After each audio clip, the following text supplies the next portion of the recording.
Bapak Ibu Saudara yang dikasihi oleh Tuhan, saya bersyukur kita diberikan kesempatan untuk mau mendengarkan kebenaran firman Tuhan. Sebelum kita lebih lagi mau belajar firman Tuhan, mari sama-sama kita berdoa. Terima kasih Tuhan Yesus, kami sungguh mengucap syukur buat pagi yang baru ini. Engkau memberikan kami kesehatan, kekuatan, nafas kehidupan, itu semua karena kasih dan anugerah-Mu. Dan pada hari ini tiba saatnya kami akan mendengar firman-Mu. Kami mohon Engkau berkati kami semua. Biarlah firman Tuhan bukan hanya kami dengar, tapi bertumbuh dan berbuah dalam kehidupan kami. Inilah setiap doa kami Tuhan, dalam nama Tuhan Yesus Kristus kami berdoa. Amin. Bapak Ibu Saudara, mari sama-sama kita membaca firman Tuhan yang terdapat di dalam Kolose 4 ayat 2-4.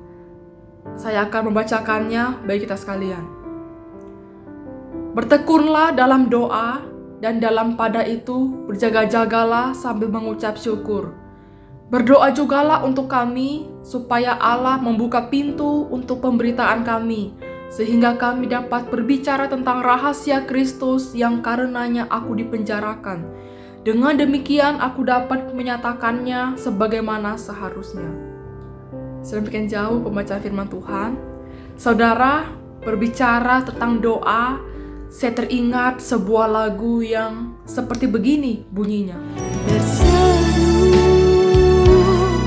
dan memanggil namanya, berdoa dia akan segera menghampiri dirimu. Percaya Yesus tak jauh darimu, Yesus hanya sejauh doa. Saudara, di dalam sepenggal lagu yang kita dengar tadi, ada satu kalimat yang mengatakan, dia hanya sejauh doa. Dia hanya sejauh doa, memberikan makna yang begitu dalam, memberikan makna yang menggambarkan bahwa betapa dekatnya kita dengan Tuhan. Jarak kita dengan Tuhan ditentukan dengan seberapa tekun kita berdoa. Semakin kita tekun berdoa, semakin kita merasakan kedekatan dengan Tuhan.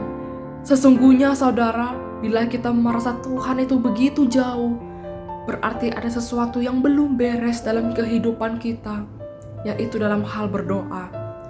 Itulah dalam bacaan kita hari ini, Rasul Paulus mengingatkan jemaat di Kolose untuk tekun berdoa. Bertekun dalam doa adalah nasihat penutup Paulus dalam suratnya kepada jemaat Kolose. Bertekun dan berjaga-jaga dalam doa, serta banyak menaikkan doa-doa ucapan syukur dan doa untuk pemberitaan Injil. Dalam perikop hari ini, setidaknya ada beberapa hal penting yang harus kita lakukan dalam berdoa. Yang pertama, tekunlah berdoa. Tekun berdoa merupakan nafas orang percaya untuk memperbaharui imannya semakin hari semakin lebih baik. Bertekun berdoa harus dimaknai bahwa ketika kita berdoa adalah sebuah kesukaan, sebuah kerinduan, sebuah kesadaran, bukan keterpaksaan. Karena doa merupakan akses kita untuk memiliki hubungan yang lebih baik dengan Tuhan. Yang kedua, biarlah di dalam doa kita enggak hanya meminta, tapi kita menaikkan ucapan syukur pada Tuhan. Kita harus bersyukur apa yang kita miliki, sehingga itu akan memampukan kita untuk menikmati hari-hari maupun jawaban doa yang kita dapatkan. Setiap hari kita harus mensyukuri semua berkat dan pemberian serta pertolongan Tuhan yang telah kita rasakan dan terima dari Tuhan. Dengan bersyukur ini saudara, itu membuat hati kita tenang. Dengan bersyukur, kita terhindar dari sikap mengeluh dan bersungut-sungut.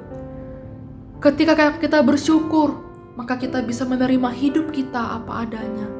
Tidak ada beban dalam hidup kita, tetapi kita merasakan sukacita dan nikmat hidup. Yang ketiga, hendaklah kita berdoa tidak egois, hanya meminta apa yang perlukan. Tetapi bagian yang kita baca ini, Rasul Paulus mengingatkan kita untuk berdoa bagi perkabaran Injil, juga berdoa untuk orang lain. Dan ketika kita berdoa untuk orang lain, itu kita membangun kepedulian kita seperti Tuhan mengasihi kita. Tuhan juga merindukan kita untuk mengasihi orang lain. Biarlah lewat hari ini, kita mulai diingatkan tentang doa. Yang pertama, apapun kondisinya, teruslah tekun berdoa. Hal yang kedua, di dalam doa kita mari naikkan ucapan syukur.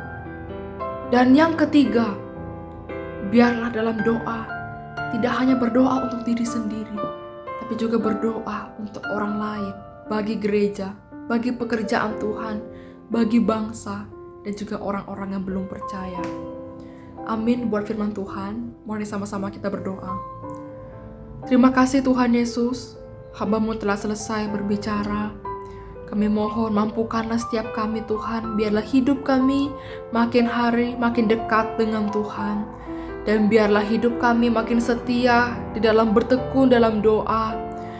Dan hanya untuk semakin mengasihi Tuhan, semakin mengasihi sesama kami. Terima kasih Tuhan, terima kasih. Inilah setiap doa kami. Dalam nama Tuhan Yesus Kristus kami berdoa. Amin.